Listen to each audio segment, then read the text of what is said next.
You probably think you know the story of Moses, right? The hero, the leader, the guy who freed his people. But before all that, there was Moses the doubter, a man facing a mission he felt was impossible. We're going to dive deep into the intense personal drama behind his call to action, all packed into one chapter, Exodus 4.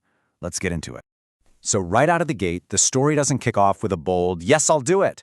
It starts with this, with a whole lot of self-doubt.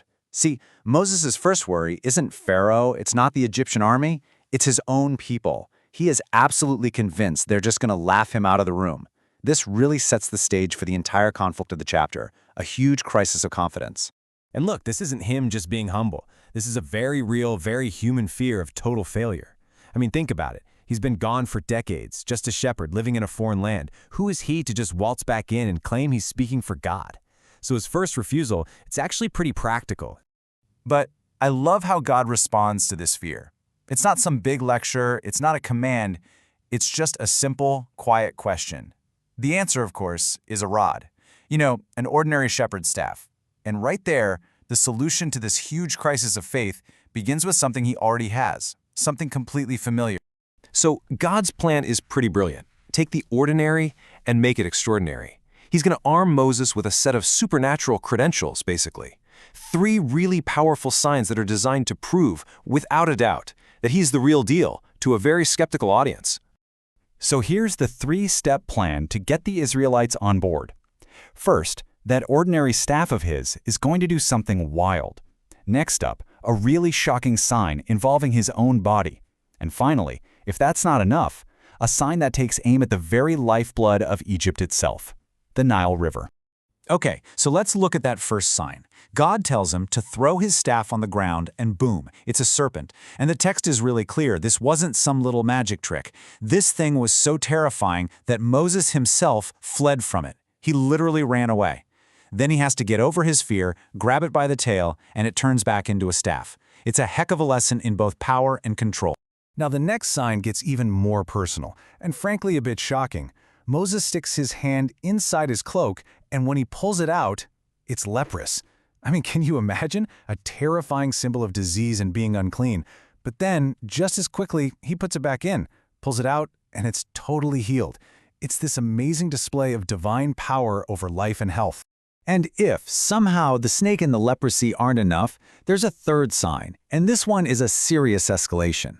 Moses is told to take water from the Nile, the source of all life in Egypt, and just pour it on the dry ground, and when he does, it will turn to blood.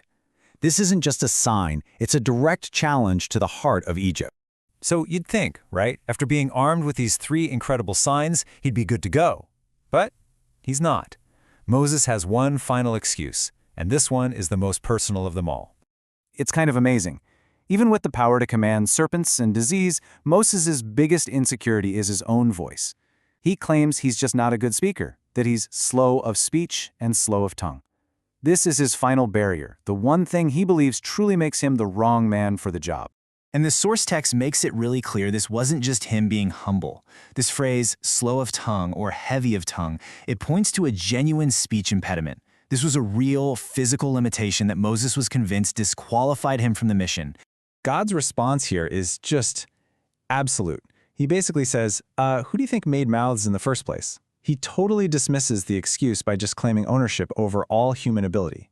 And then he promises, "Go, and I will be with your mouth and teach you what you shall say." And unbelievably, even after that incredible reassurance, Moses refuses again. He literally begs God to send somebody else. And that's the breaking point.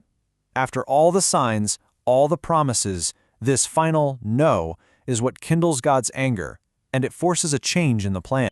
So God creates a partnership. He says, okay, your brother Aaron, he can speak well. He'll be your spokesman. The power structure they set up is fascinating. Moses will get the message directly from God, and in that sense, he'll be as God to Aaron. And Aaron, he'll just be the mouth, the one who actually says the words out loud.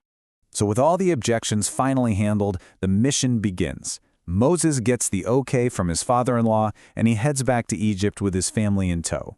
And notice this detail. He takes the rod of God in his hand. What was just a simple shepherd's tool has now been completely redefined as an instrument of divine power. But on the way, God gives Moses this chilling preview of what's coming.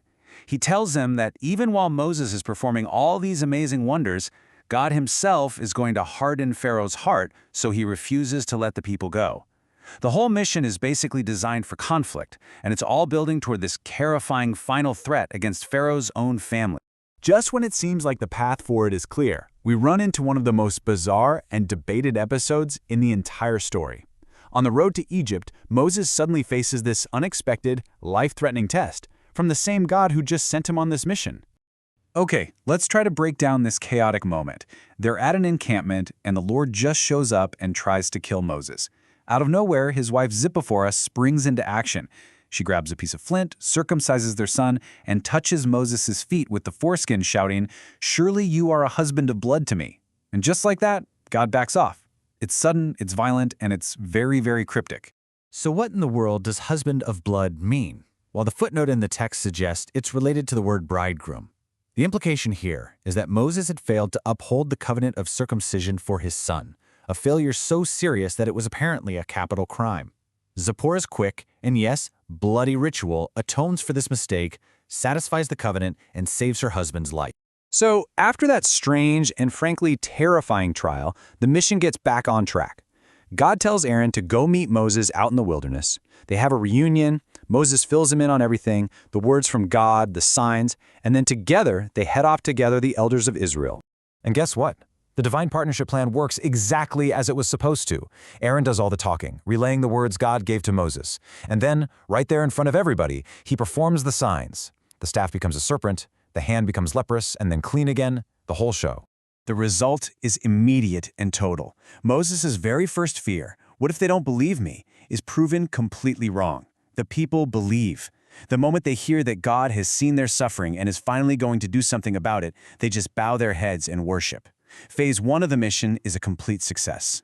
So, Moses has overcome his own crippling self-doubt, and he's won the trust of his people. He is ready. But this journey has really just begun. The question that's hanging over everything is this: how do you possibly succeed in a mission of persuasion when your opponent is divinely guaranteed not to listen? The real test is still to come.